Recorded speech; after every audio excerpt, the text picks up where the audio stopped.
Hi, Sean Jacobs here. Welcome back. This is our second episode in our new series called Africa as a Country Talk, AIAC Talk. You got to have your brand correct. So I said Sean Jacobs. I'm the editor of the website. And in today's episode, actually, let me get my tempo up. In today's show, we actually have a really interesting and exciting guest for an exciting discussion. I'm going to properly introduce him later.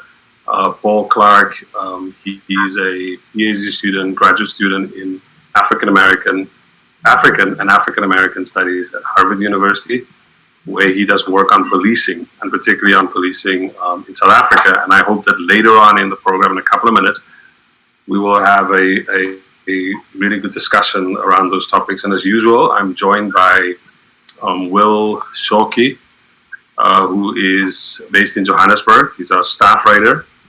And Will and I, the way we're going to try and do this, we're going to start the program off by having a little chat between the two of us. We'll just talk about some topic, or at least one topic that I think is really important today. And then we'll ask Paul to join us, and we'll have a discussion around policing and the history of colonial policing, the reform of that policing after the end of colonialism, and more recently tying what's going on with the struggles around policing on the African continent with the struggles that are happening in the US. And last week, Will and I talked about this very interesting moment in which for once, we sort of taking we're happy to take the lead from the U.S. In the way that not necessarily like every tactic, but the fact that we're sort of all amazed at the energy that's coming out of the U.S. In the struggles around what is known now as defunding the police, and we hope that Paul will say a little bit about some of that to us. So just by starting, before Will and I chat a little bit, let me say something quickly about two programs that I really want to bring your attention to, because we are going to use this platform to talk a little bit about some of the things that we do at Africa as a Country. And one of them is we have a new series that we started. If you go to the website, it's called Capitalism in My City. We're doing it with a group of activists. There's an organization in Nairobi called Matari Social Justice Center, and this center does a lot of work in Matare, which is a part of Nairobi, the city there, working class neighborhood. And they do a lot of work around police extrajudicial killings. Like Kenya has quite high numbers. I think I saw a number the other day of last year, about 144 people were killed by the police. And this year already, it's only mid-June, and they've already murdered 95 people. So we started a project with them called Capitalism in My City. We're working together with Wangui Kamari, who's one of our contributing editors. We got Cheke and Lena, who are two people who work at the center, along with a sociologist called Jörg Weigratz. I think I say his name right. He's at Leeds University. And the idea with this project is they will produce 12 pieces of media. This is a mixture of written content and some videos. And if you go to the site, we're also trying to publish it not just in English, but also in Swahili. So we're trying to break this kind of monopoly of English when we talk about politics, when we talk about, particularly in Africa, where there are other languages, not just the languages we inherited from colonialism, like Portuguese and French. And we want to see if we can breach a divide in the debates we're having about Africa, but also in foregrounding African languages. And for me, this is like quite an interesting and exciting moment that we're going to do. We're going to run the series simultaneously in Swahili and in English. So I would recommend that series called Capitalism in My City. The first article we published about whether it is possible to think about the idea of full employment still in Kenya under conditions of neoliberalism. And then quickly, the second program I just want to highlight is we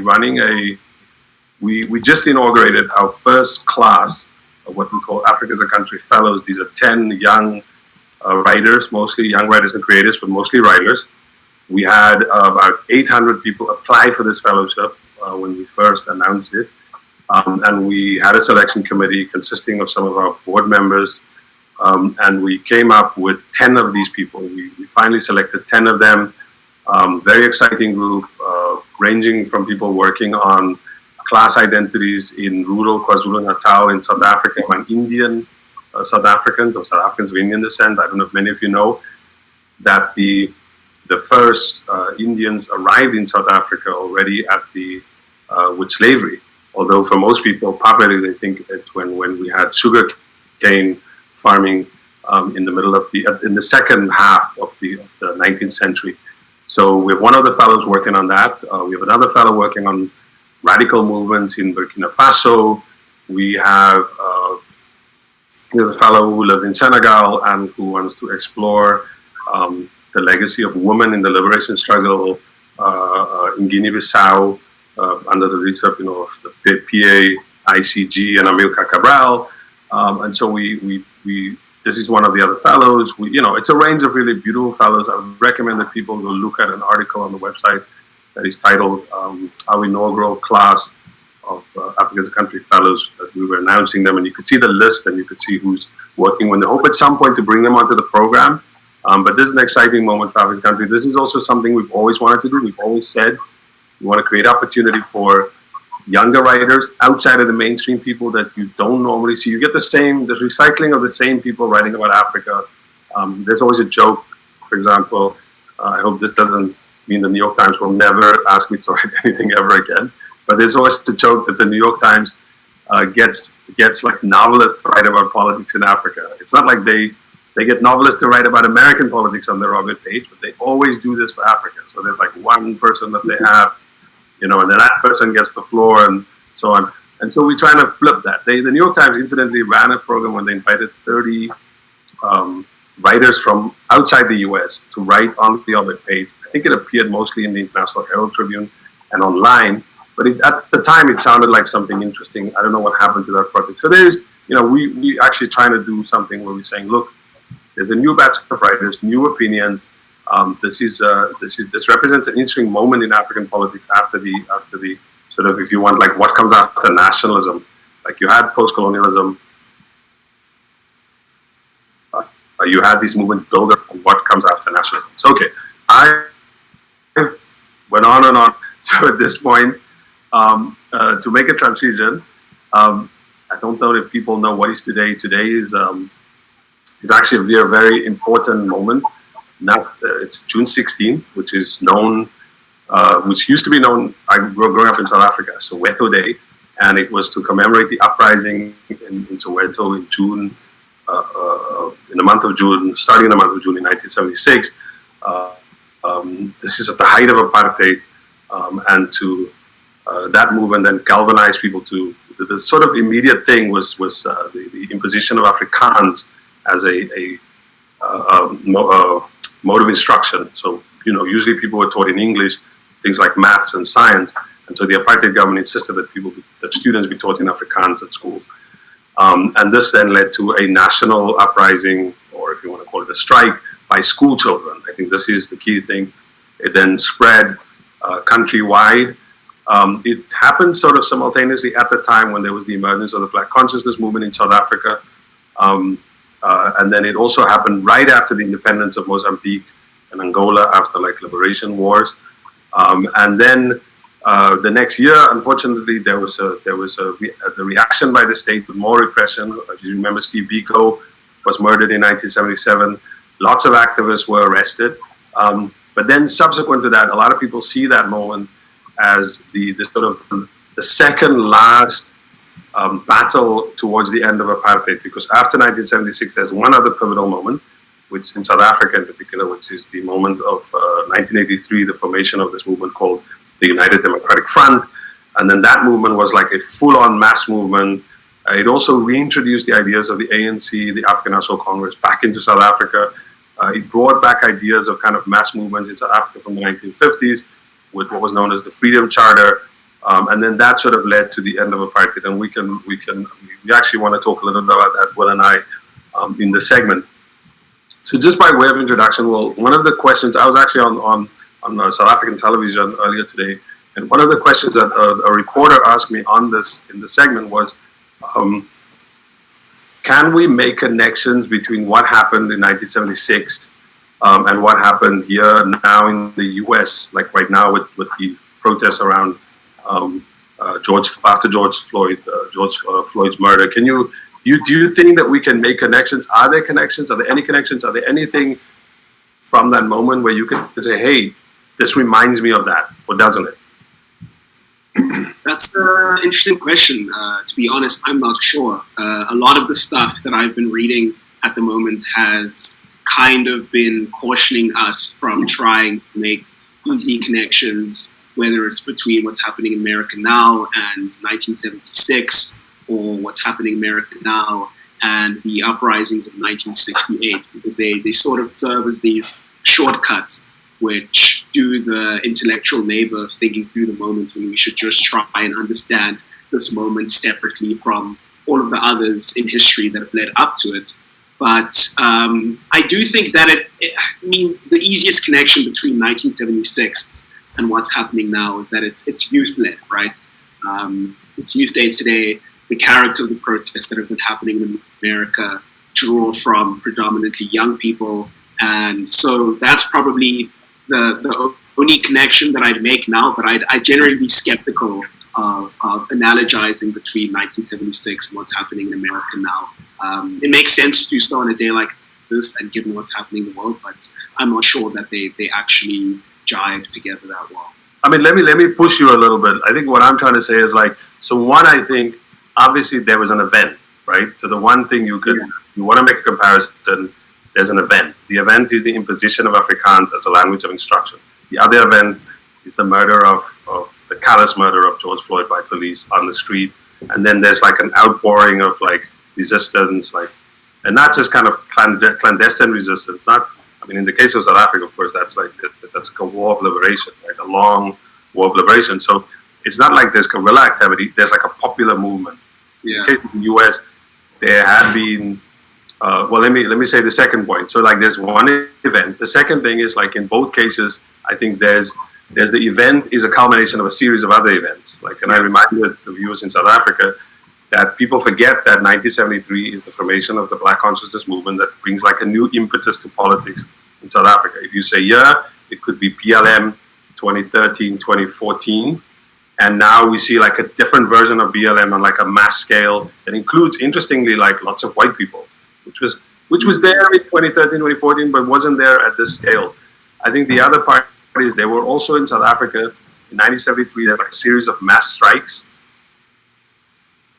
So, and this is sort of inside baseball that we don't want to go into here, where some people in South Africa, they read history as like the emergence of the Black Consciousness Movement leads to a different kind of politics, and then eventually, I suppose the children of that movement is now Fees Must Fall. Other people see the 73 strike as kind of like opening up the space in South Africa, and then you eventually get Soweto, and then you get another kind, which is like the ANC and the politics of the ANC.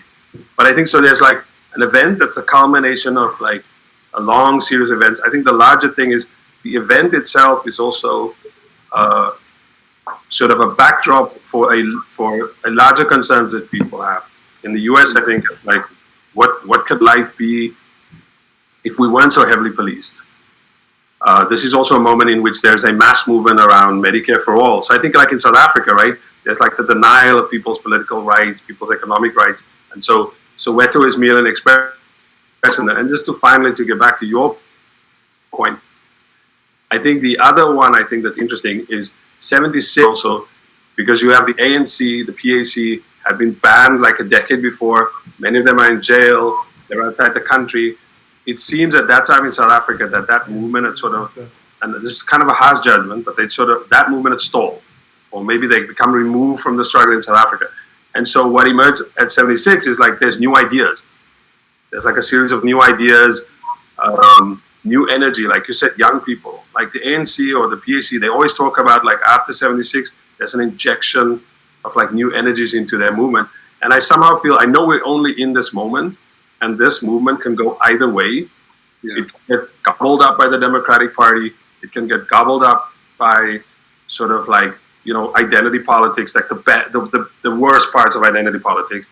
Yeah. But there's also something about the energy of it, and I'm saying this partly because I am in New York, and I could see like if there was, I used to go on the Black Lives Matter marches in 2013, 2014.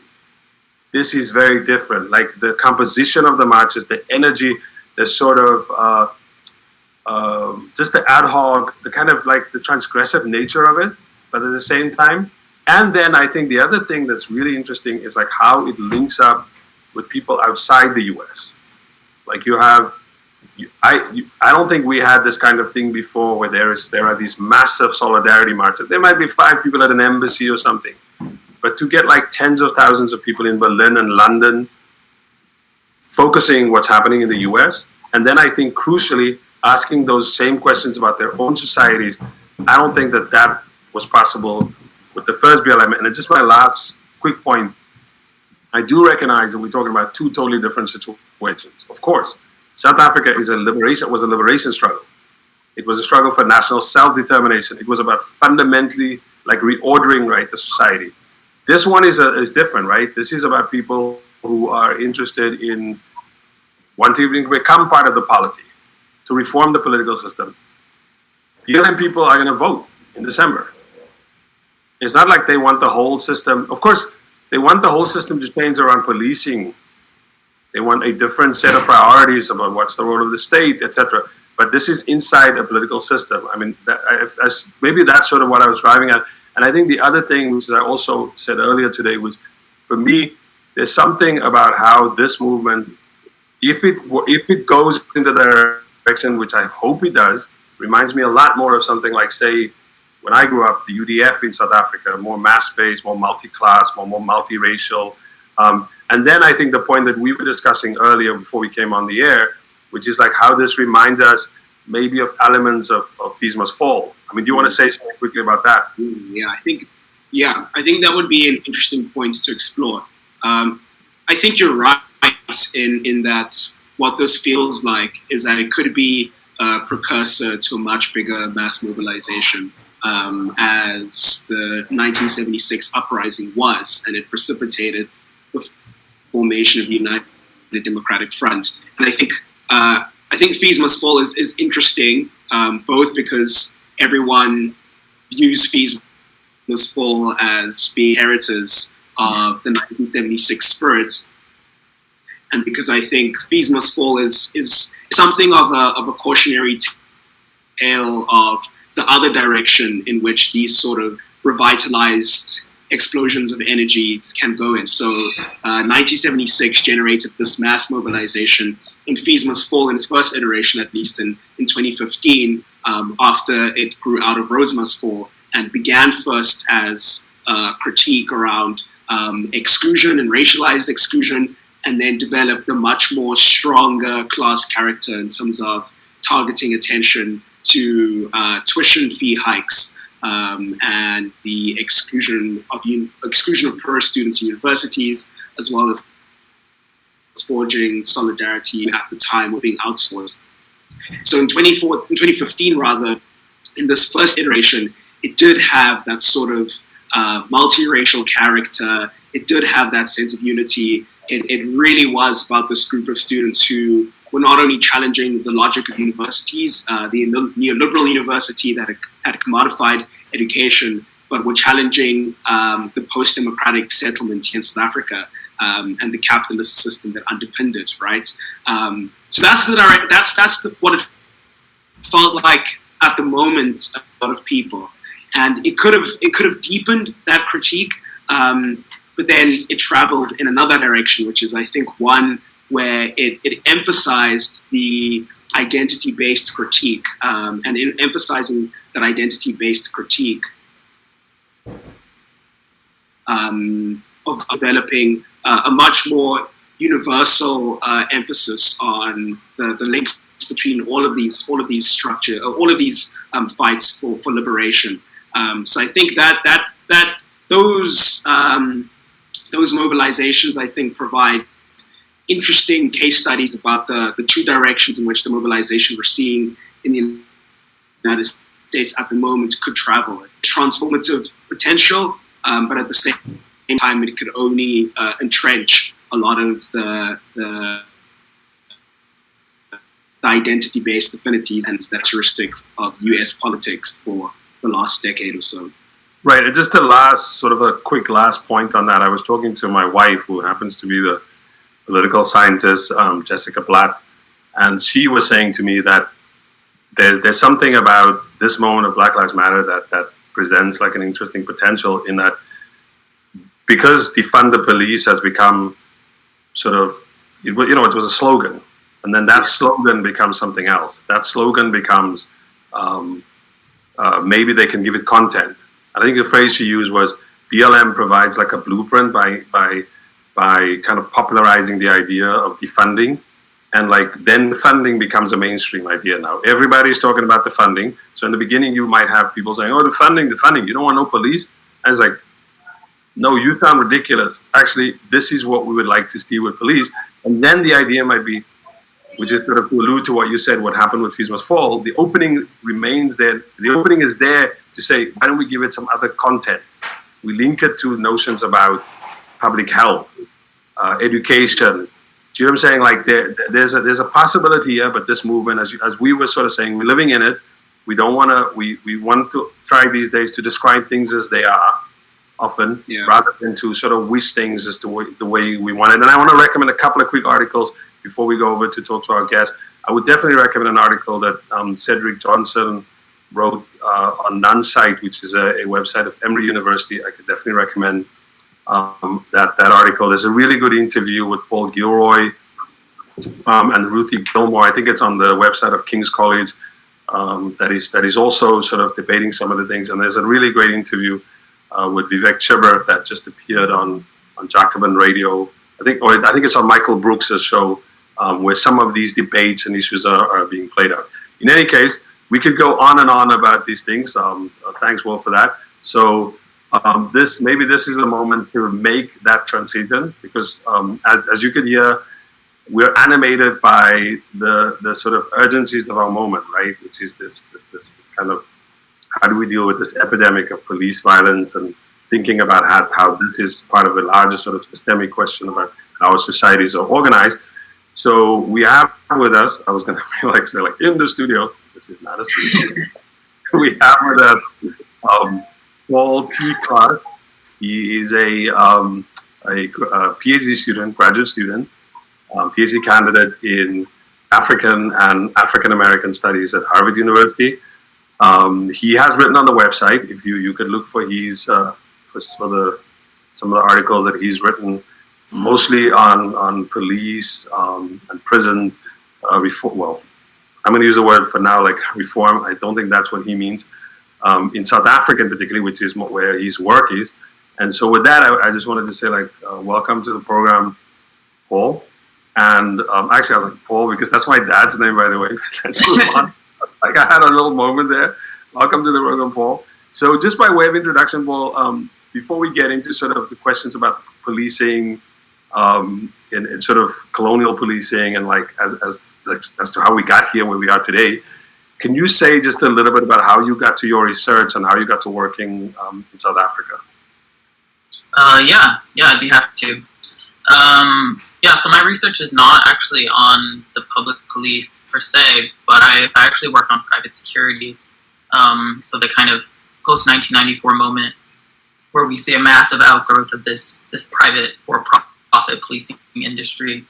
And I came to that project actually in 2015 when I was doing a master's at BITS during the Fees Must Fall kind of year, I guess.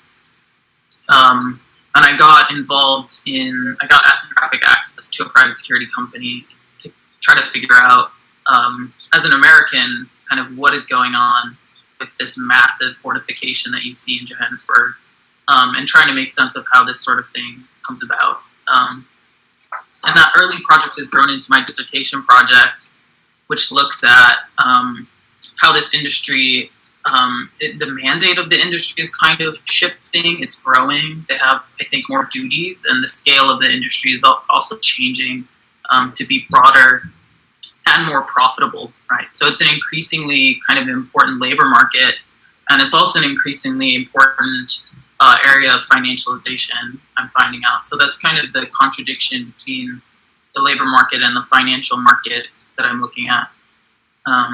Yeah. Mm-hmm. So why don't we? Thanks for that. I mean, that's a separate topic actually.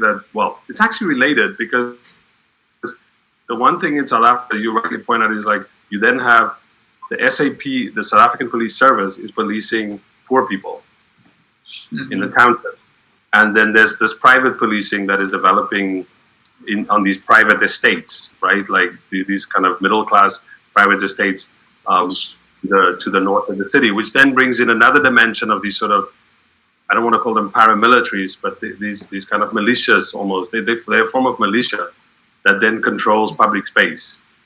Yeah. I mean, I think it's fascinating when you think about the history of South African policing in general, because there's always a privatized component of it, right? So this is not necessarily new, but the degree to which it's privatized and the sort of form that it takes, which is like a straightforwardly corporate form, I think is kind of different.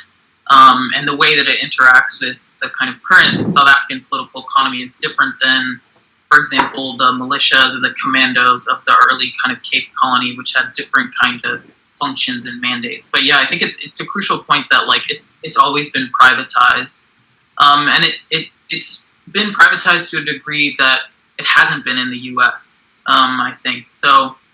The U.S. I think has in most places the state has been able to command a kind of monopoly on force, right? And it has used kind of vigilante groups. Like you can think about the lynching, where the police are in collaboration with the white mob to kind of strengthen its own monopoly. But I think the U.S. has commanded historically a better control over deadly force, whereas in South Africa it's always been more privatized, right? Even through the various iterations of South African policing that we've seen. And the attempt to control people, right? The use of like passes, which dates back to the end of slavery, if I'm not correct. Yeah. No, the pass law system has very deep roots, and it's fascinating. Excuse me. It's fascinating because the pass law system deputizes the employer, right, to make sure that the employee is kind of keeping within the biometric system of the pass law system. So the police officer is part of a broader kind of surveillance network that includes like pretty much every white citizen, right, who can stop anyone on the street and check the pass. So this always kind of semi-private character is consistent throughout, and it just takes different forms at different periods of history.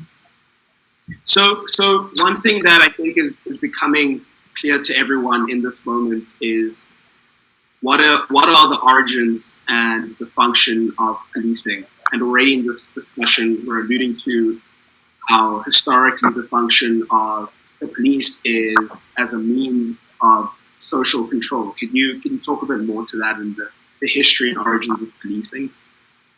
Yeah. I mean, and so I think about it in maybe 4 different periods where you have kind of different arrangements of forces. The first one being the kind of early Cape Colony, where you have a militia system or a commando system. And the mandate is twofold, right? To discipline enslaved labor and to make sure that the sort of appropriations or dispossessions on the frontier are never kind of turned back. So the sort of theft that settlers are doing of cattle and of land, the militia is there to ensure that doesn't kind of get rolled back, right? The next period, I think, would be kind of like the mineral revolution or the industrialization starting in Kimberley and then later in Johannesburg, where you have the development-wide, a broad-scale wage labor, right? And the need to kind of cheapen black labor and also keep it separate from white labor, right? So there are no sort of coalitions that form. So you have both public police forces, which are always kind of semi-military, right? They kind of move between the military and the police at different times, who are there to break strikes, to ensure that wages stay low. And then also they're there to make sure that those people who are forced out of wage labor and join kind of groups of bandits don't kind of make the system too chaotic or too violent to sustain, right? at the same time, so you have that state police force, and then you also have what are called mine police too, which are kind of in the compounds, making sure that labor discipline is there, that people are heading down the shafts to kind of dig the gold and get the diamonds out as well. So that would be the second period. And that, of course, is like when the pass law system comes into its kind of full efficacy and continues through to the high apartheid period.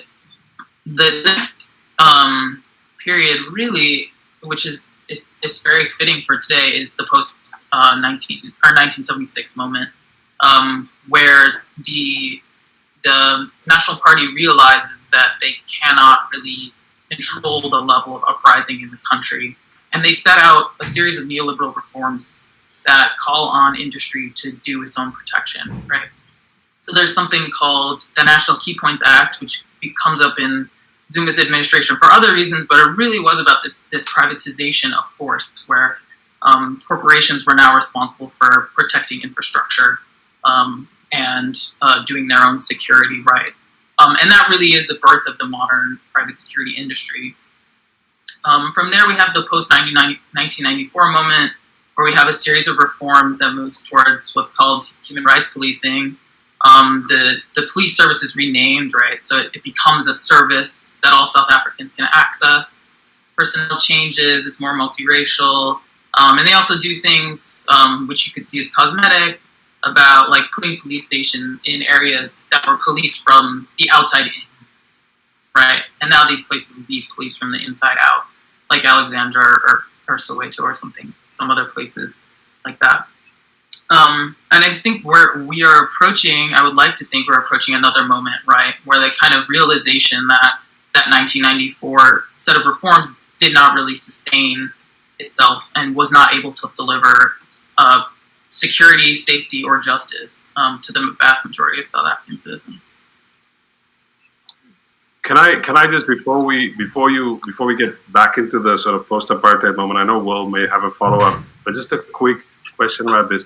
I know that in the late 1980s, I think it's like 1989, there was this cop, Gregory Rockman.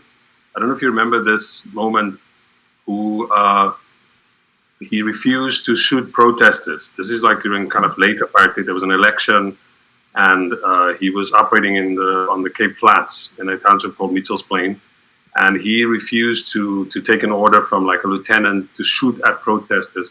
And he said, as a black policeman, he was not going to do that. And he sort of identified himself with people. He then subsequently was suspended. I mean, not to get too deep into the weeds of that, but the outcome of that is he formed a new trade union called the Police and Prison Civil Rights Union. So I'm sure you may have the top group. And for many people, this was seen as, I think he became an ANC MP. But this union was beginning to think of, is there a way that we can rethink policing? Like, is the point of this kind of punitive way that you described police, the origins of policing in South Africa?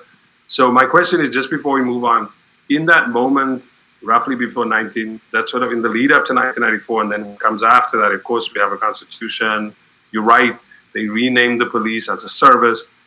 Is there, like, in that particular, from your research or just from what you know, is there any attempt from the moment that sort of it becomes clear to, I would say, people within the ANC or what becomes known as civil society, non-governmental organizations, do they get a sense that, hey, we can rethink what we mean by policing? Not just changing the name, but we could fundamentally restructure what we think, like the way people here talk about defunding.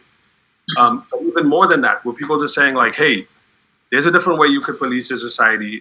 We don't have to police the society like we did on that apartheid. Yeah, I mean, I think this is a crucial question. So I think inadvertently by focusing on the kind of name change, I may have suggested that like the efforts were disingenuous or superficial. I actually don't think that's the case. I think they actually did want to substantively change how the police force worked, right? And there was an enormous amount of openness in the police force at that time, bringing on in researchers like my supervisor at BITS, Julia Hornberger, to kind of see this new project and to contribute, right? So I don't read it as a kind of lack of good faith on the part of the kind of ANC at the time, or even the police, right? I think they really were invested in producing a democratic police force that was just and followed human rights, and that kept within the Constitution. However, the difficulty that you have with that when you don't fundamentally change the political economy of South Africa is that you force policing back into its kind of essential form, which is pure coercion, right? So you have police officers being told, you know, we want you to do human rights policing, but they're faced with enormous amounts of disorder, and they also know that that's part of their mandate, right? So the Marikana moment, I think we can see this kind of culmination of this process, right, where there is a good faith desire to kind of change the police force, but when the rubber hits the road, you know, when poor people are demanding a certain larger share, like the police are going to be called in to make sure that the system keeps running, right? Because it can fundamentally not accommodate those demands, right? So yeah, I think it's important not to kind of characterize them as bad actors, right? But really that this is kind of a structural reality, that the police operate to kind of protect capital, and those with property. Oh, well, I think the next question I'd like to ask, and I think this is an opportune moment to do so, just given what everyone said so far, is if everyone is now coming to understand that the fundamental role of the police in any society is to protect capital, to enforce private property relations, and to labor, then my question is, and I think it's interesting that you mentioned how the development of privatization in South Africa began in a moment of deep unrest and uprising in 1976, and that's when the privatization pivot started. When we think about a moment of deep uprising and unrest, as we are witnessing in America, which are being expressed or culminating in calls to defund the police, the question then becomes, well, if defunding the police isn't going to happen concomitantly with a fundamental reordering of the political economy of the United States, like you say, is necessary in order for us to even begin to reimagine the role of policing, I think a lot of people have wondered this, is how do we then prevent a situation where American, the coercion and the function of coercion that the police ordinarily play isn't something that is just undertaken by private security companies, as you know, has largely become the case here in South Africa? Yeah, I mean, it's a great question, and I think it's a question that's on the minds of many American abolitionists.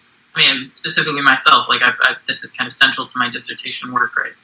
I think what's crucial about the defund movement right now is that it is always married with a kind of demand for reinvesting of those same funds into kind of social programs, right? And we can debate about how efficacious those social programs will be in kind of changing the broader political economy of the U.S.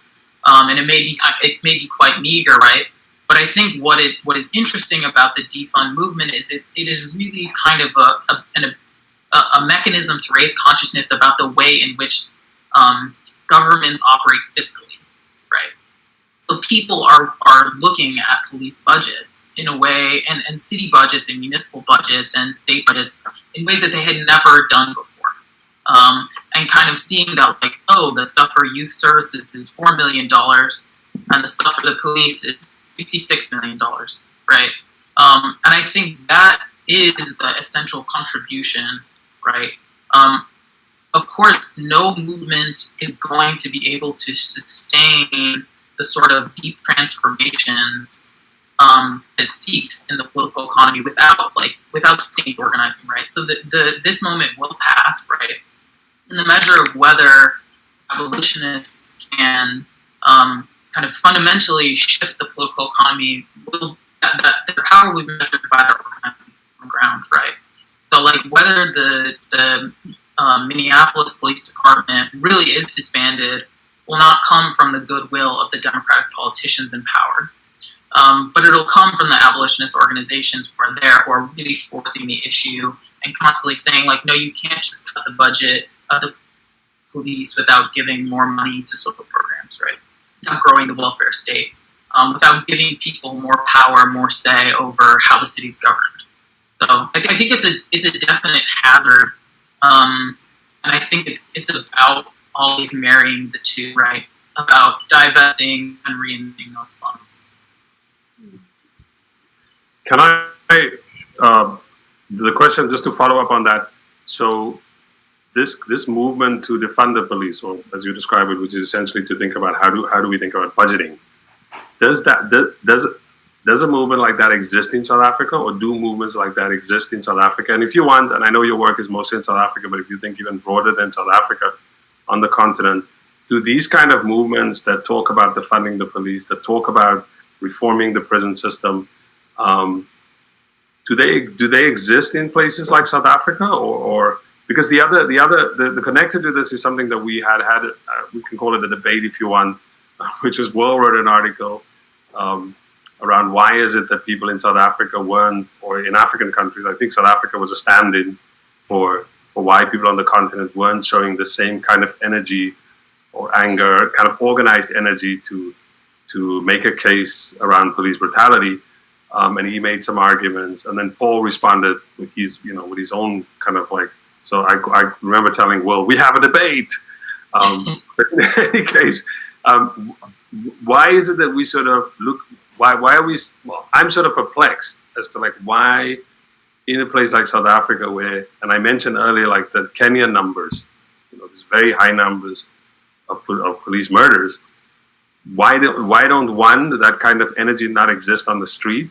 And secondly, when the protests are over, I mean, do these kind of movements exist in South Africa, or are they just doing like reform?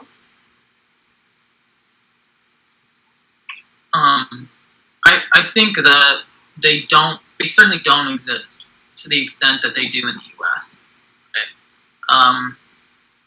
And that there is interesting movement that I'm just starting to see within the past month, kind of develop that political culture, that sensibility, borrowing a lot of stuff from the U.S.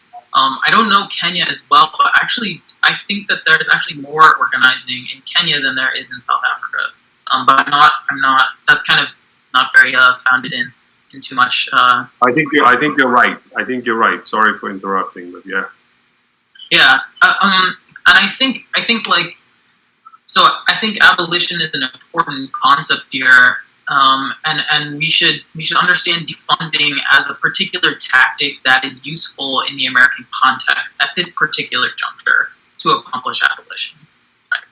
I don't think that my sense, and I still need to develop this, is about what abolition would look like in South Africa, is that it probably wouldn't lead with a defund kind of movement, right? The reality is that because of the austerity kind of crisis in South Africa, is that the police are already cutting their budgets, right? In the kind of broader retrenchment of the state, right? So I think there needs to be more of an affirmative politics around developing broader social programs, while keeping in mind that whenever the opposition party, the ANC, offers punitive solutions to social problems, that people can push back and say, this is a red herring, right? What we actually need is social programs, right? I think there are important differences. There are important differences in how we should approach the tactics of abolition in the U.S. and South Africa. I mean, the question about why it hasn't happened in South Africa, I mean, the reality is that crime is a much, much larger preoccupation for South Africans, right? Crime has been declining since the transitional period in South Africa, but it's still at a rate that is unsustainable, I think, for most people. And I think that's because of the depth of deprivation in South Africa is much more extreme than it is in the U.S. Much more broad and much more extreme. So I think you need to approach it from the social side first, and then but always be aware that the kind of move to more punitive politics is a way that capital gets out of the kind of accountability that people want to forge. To jump in and ask a question about that, I think you're absolutely right in emphasizing that the big difference between the South African context and the American context is the high rate of crime that we as South Africans experience. And I think that one difficulty because of that is, as much as it is useful to emphasize social programs and to draw people's attention to the social conditions which produce crime, I think at the same time that South Africans understandably still yearn for effective policing. I mean, one of the more sort of hot button issues in South Africa, and rightly so, is the wide extent of gender-based violence, how ill-equipped police officers are in dealing with that, and how broken our criminal justice system is in trying to deliver justice to victims of gender-based violence. So maybe to speak to some of the history here, my sense is that a lot of the more modest reforms which have been tried and failed in the American context seem like they could work well here. So reforms that are about developing police accountability, that are about trying to root out corruption, that are about trying to rein in, the bellicosity of some of its figureheads, sort of things like that. Do you think those are still viable in the South African context? Or what might be something that, at the very least, ensures that our policing services are competent and move away from this punitive and, masculinist sort of character and orientation? Yeah, I mean, I think, I don't know if South Africans desire a more competent police. I think what they desire is safety and security, right? And I think that the police will never deliver safety and security in this political economy, right, period. And they don't deliver it even in political economies that are more equitable, right? I think the question of gender-based violence is absolutely central, and I would point to the work of abolitionists in the U.S. like Miriam Kaba and Beth Ritchie, who have really come to their abolitionist consciousness through kind of working against gender-based violence, right? And realizing that prisons and police do not actually deliver justice or safety to women who are subject to gender-based violence. Often, they are engines of that violence, right? So we know that police brutalize victims, right? We also know that many victims or survivors do not come forward, right? Period, right? So the system already doesn't work for thousands of women, right? And I should say women, non-binary people, right? Queer people. So I would say that like, I think South Africans desire safety and security, and I think the conversation is about how to deliver that, and a reminder that the police actually can't deliver that, and they've never delivered that, and that's not their function. So we had some questions. I think we're sort of getting here to the end, which is a great discussion. We could go on for hours because there was some other things where I'm like, can you just break down the whole, if you could take us through the whole debate around the popularity of, what different people mean. Different people mean different things by defunding. Different people mean different things by abolition.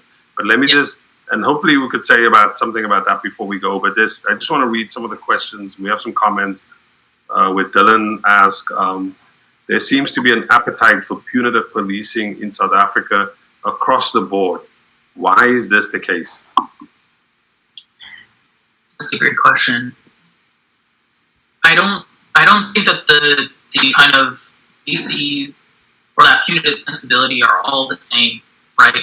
I think that there are actually different political constituencies that have come to punitive solutions through their own routes. But we can think of forms of feminism that see prisons and policing as the kind of the just solution, right?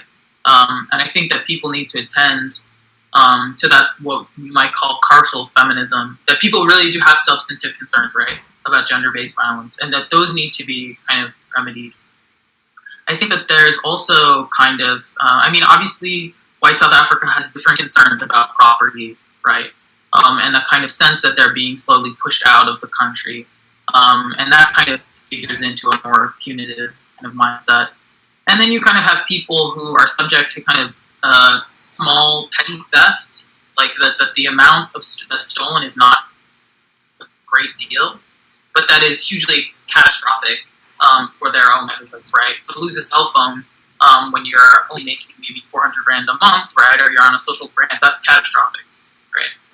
And there's no kind of solution that people see. So I think that like there's no solution that people see otherwise to remedy those problems. So I think we should try that there's diversity in the kind of constituencies that politics. And it really has been the sign of all problems in South African society. If we could just get rid of crime, we'd be halfway to kind of justice or liberation, which I think it's always been a distraction to the actual issues and the need for wealth redistribution. Can I ask like one other question? I'm not sure if Will has a question about it. Somebody here asked about, and I'm trying to reframe their question, which I think we never really sort of got at, which is the relationships between these different police forces around the world and the way in, for example, whether it might be the methods of policing, but also training. Like one of the things I think that has emerged in the Minneapolis situation is how the police in Minneapolis got training in Israel, like certain kind of how to deal with people in violent situations, like really sort of like their reaction also being like violence. Can you say something about the extent, and again, as we know your expertise is on South Africa, and I know you could answer that, but if you could also extend it, to what extent do African police services, or specifically the South African police, take on methods, trainings, etc., from what is obviously a broken police system in the US, and then is there any usefulness, or is it any better, like if they are getting training, for example, from European police services?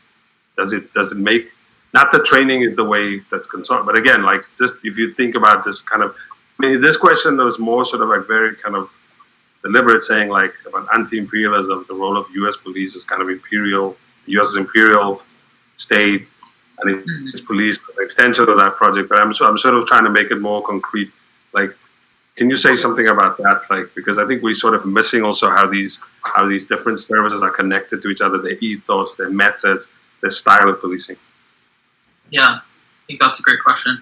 I mean, so I know that the human rights model, right, that comes post 1994 does come out of Europe, right? It comes out of the kind of UN affiliated countries and kind of imported. My sense is that the real kind of exchange between both SAPs and private police is in terms of like material, right? So like different types of like surveillance technology flows from the global north, places like Germany, Israel, the US, to kind of South Africa. But I think we shouldn't be kind of, I think that we should keep track of the fact that South Africa has its own kind of very substantive arms manufacturing, right? And that the kind of methods that have been developed over 400 years of colonialism are actually pretty well adapted to the system as is, right? So I think that you have a kind of course you have exchanges, right, between the global north and the global south, especially around these kind of imperial exercises like AFRICOM. But my sense is that really South African policing responds to the exigencies on the ground, right? And it draws on the kind of historical archive of policing more than it's really influenced by the US. The caveat to that being is like often these training programs are highly opaque, right? And they won't be shared to the public. So there's a possibility that there's more training going on and it's just not open to the public, right? Well, do you have one last question you want to ask Paul? Yeah. I guess my last question is, what does, this is specific to the South African context, what does the left do? Is it sufficient for the South African left to emphasize social programs and economic redistribution as being the path through which we can mitigate the extent of social disorder? should there be other ways? Are there other ways in which we can try and sort of claw back the power and the brutality of the police in society? And then the last thing to add to that, which I know will be a bit of a controversial question, but it's something that I think of quite a lot, and it seems especially true in South Africa. A lot of people talk about the working class composition of the state's repressive apparatus, and I think that fact is a little bit more pronounced here in South Africa.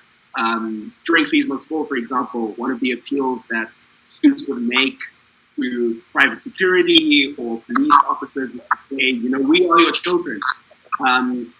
So do you think that there's potential to ever mobilize members of these repressive apparatuses against their function, or is that a futile endeavor? Yeah, two great questions. I mean, my very kind of glib answer to the first question is like the left would probably exist before it does anything, right?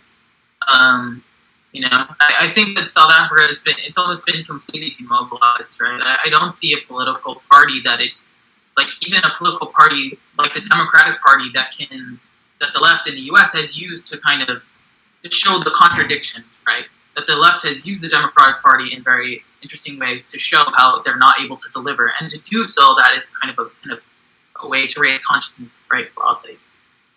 So, I mean, I think I don't know what abolition looks like in South Africa. I know that it is kind of like a Gramscian war of position, right? It is in the US, it's a war of position, right? But it often talks like it's a war of maneuver, because that's actually a very good tactic to kind of raise consciousness for people.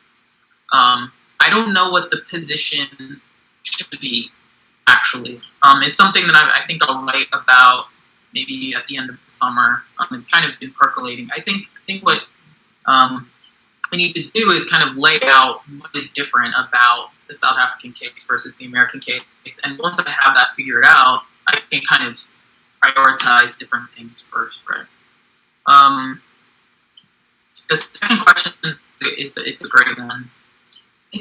I think when you are in a direct confrontation between students and private security, it's highly unrealistic to expect those people whose jobs and livelihoods depend on them doing that work to kind of put down their weapons, right? The precarity, particularly of young men in South Africa, I think is sometimes overplayed or underplayed, and people actually don't have access to alternative forms of labor, right? Period. And I know from my own research that what people are really doing is they're accumulating enough kind of money or capital to buy semi-durable things like cars, so they can run a taxi service or something like that, right? So people are looking for ways out, I would say, but there are no ways out at the kind of broader level for people to really put things down and say, I'll hop onto this side. So I think what you need to do is kind of open up the possibilities for mostly young men.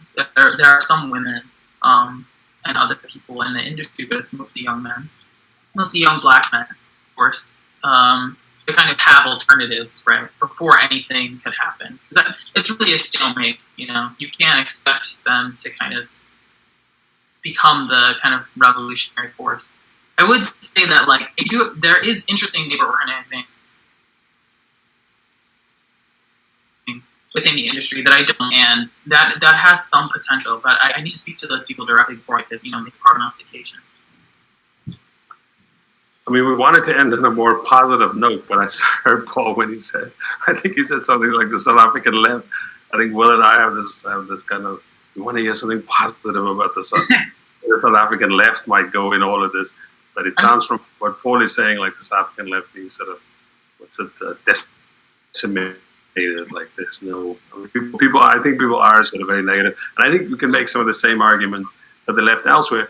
But I want to thank Paul for coming on today. This was really wonderful and great, and for being with us for the whole program. We sometimes inadvertently he went into the things that we were trying to tease out, how viable would a defund the police movement be in a place like South Africa, and by extension, you can slot in the name of another African country in there, Kenya, Ghana. There's it works differently. We're talking about different things here. We're talking about instances where the police looks like the people. I think Will said this thing at the end where Fees Must Fall protesters said, "You are our fathers," or "It could be my brother." So there's that class character of the police.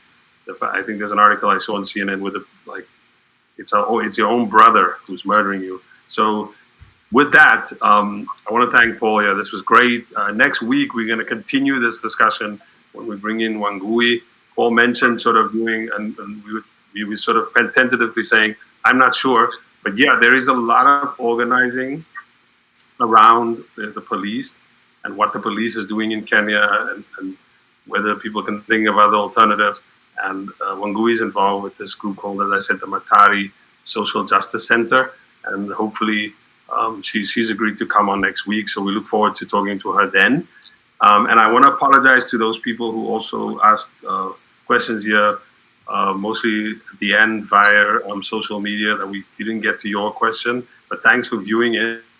I think it's your job. I was like, I'm going to give you an instruction to go tell your friends now to tune in when we do this again next week.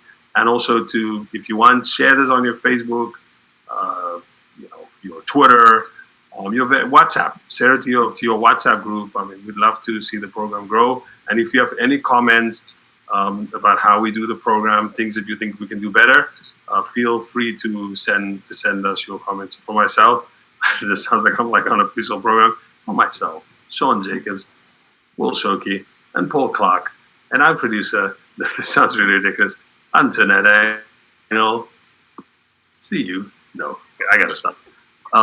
Anyway, yeah, next week we're back. We're gonna be back. But this was great. I really enjoyed this discussion today. Thank you, Paul. You've been a great guest. Thanks. Good pleasure.